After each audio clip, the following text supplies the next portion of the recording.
Di bagian keempat kita akan khusus mendiskusikan bagaimana para ahli seismologi menemukan inti bumi.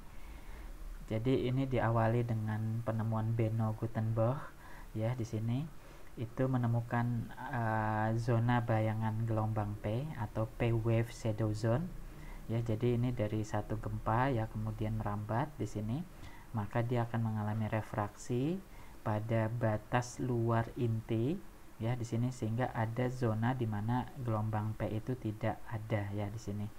Nah, jadi ini adalah bisa dihitung ukurannya ya. Jadi diameter inti bumi berapa ya di sini. Nah, kemudian disusul oleh penemuan Harold Jeffreys ini di mana gelombang es itu juga sama ya, gelombang es tidak bisa merambat pada fluida, jadi dia tidak bisa masuk ke inti, maka disimpulkan bahwa inti itu bersifat cair ya, sama ini dari 103 derajat ke 103 derajat sama seperti gelombang P ya.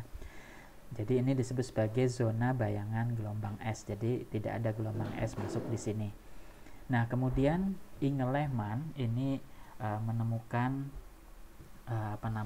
gelombang P itu sebagian masih masuk di zona bayangan P, di mana seharusnya tidak ada gelombang P ya datang, tetapi ternyata sebagian ada. Nah, ini oleh para ahli seismologi pada saat itu ini dianggap sebagai noise, draw saja, jadi tidak ada artinya.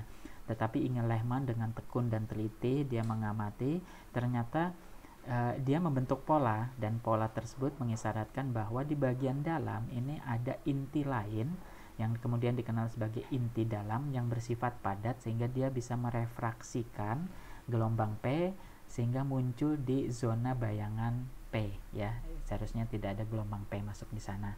Sehingga lengkaplah pemahaman orang terhadap inti bumi kita. Jadi ada inti luar yang cair dan inti dalam yang padat. Nah, inti ini ya terletak di kedalaman 2.900 km dari permukaan, diameternya kurang lebih 7.000 km, mirip dengan diameter planet Mars, dan inti bumi ini menyumbang 16,4% volume bumi, tetapi masanya itu hampir 33% massa bumi ya di sini. Kenapa? Karena memang tadi kita di awal pelajari bagian kerak itu ringan ya, jadi harus ditutupi oleh inti bumi yang berat. Nah, bagaimana orang mempelajari komposisi inti bumi? Ini dengan dua cara. Yang pertama dengan percobaan laboratorium, jadi dengan berbagai unsur dicampur-campur ya supaya dapat kira-kira sepertiga massa bumi. Kemudian yang kedua dengan mempelajari meteorit ya, jadi meteor-meteor yang jatuh ke bumi ini dianggap dia terbentuk bersamaan dengan pembentukan planet bumi ya. Jadi sebagian besar meteorit itu tersusun oleh besi dan nikel, padahal besi dan nikel ini unsur yang jarang ditemukan pada kerak bumi. Sehingga apabila penyusun meteorit dan penyusun bumi itu sama, pertanyaannya di mana adanya besi dan nikel? Pasti ada di bagian dalam bumi. Nah, ini kemudian dari densitas besi dan nikel disimpulkan bahwa dia merupakan penyusun inti ya di sini.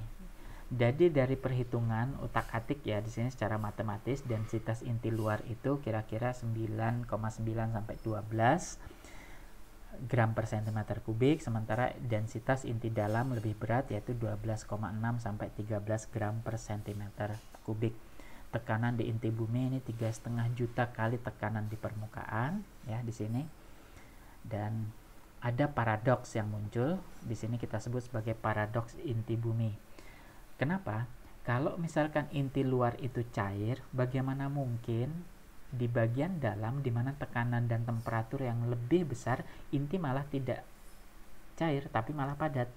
Nah, inilah paradoks inti bumi ya di situ. Nah, ini baru kita ketahui dari percobaan lab ya, di mana komposisinya besi murni yang penyusun inti luar itu memiliki 12% pengotor ya. Kenapa harus ada pengotor? Supaya densitasnya sama di sekitar 10 sampai 12 gram per cm kubik tadi ya. Jadi besi harus dikotori 12% oleh unsur-unsur lain, antara lain sulfur, silika, oksigen, nikel, dan potasium. Dari mana mereka? Sulfur, silika, oksigen, nikel, potasium Ini datangnya dari sulfur, silika, oksigen, potasium ya, kecuali nikel. Ini datangnya dari mantel. Jadi ada sebagian mantel yang masuk ke inti luar.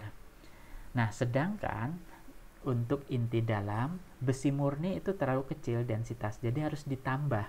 Jadi diperlukan 10-20% unsur lain ditambahkan di dalam besi tadi, sehingga densitas inti dalam itu kira-kira sama sekitar 13 gram per cm kubik seperti yang diharapkan tadi. Nah, apa unsur tersebut? Unsur tersebut adalah nikel. Nah, ternyata pengotor atau pendamping unsur besi ini itu menentukan bagaimana perilaku sifat fisik inti luar dan inti dalam. Ya. Nah, pada tekanan yang sangat tinggi, ini besi itu apabila dia dicampur sulfur, dia akan meleleh.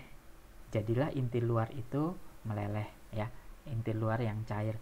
Sementara inti dalam yang tidak punya pengotor sulfur ya, ini hanya didampingi nikel. Jadi ketika besi dan nikel itu dicampur, maka pada temperatur dan tekanan yang sangat tinggi di inti bumi itu belum bisa melelehkan inti dalam. Ya, di sini kenapa? Karena tidak ada campuran sulfur, silika, oksigen, potasium tadi ya. Jadi dia pure murni besi dan nikel saja. Jadi tekanan dan temperatur belum bisa melelehkan inti dalam. Sebaliknya inti luar karena tercampur sebagian unsur mantel, maka dia bisa mencapai titik lebur sehingga dia menjadi cair.